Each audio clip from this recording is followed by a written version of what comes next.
Ayun mga boss, nagbubuo tayo ng makina ngayon ng Isuzu 4BA1. Yan ang ating content. Yan si Boss Papay. So ngayon ang schedule natin ang pagbubuo. And then pag nabuo, yan, nasabit natin dito sa may gitna to. So mga boss, subaybayan nyo ang aking pagbubuo ng makina.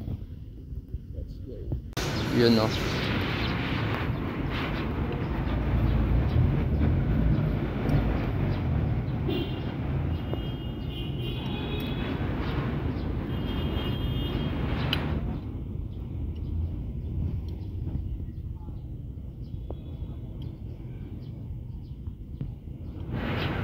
Mga boss, no?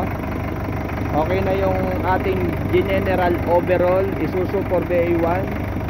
So yun, ang naging issue nito is katok. Ayan, kitang-kita nyo naman, umaandar na, sirkulasyon ng tubig. Ayan, maganda sirkulasyon. Usok. Ayan, walang usok yung pinaka-dipstick nya. Walang talsik. So yan, general overall. Ayan, ano masabi mo? Okay. Ano masabi mo? General overall natin yung makina. Ayos? Acha. Okay, sige. So yun mga boss, no?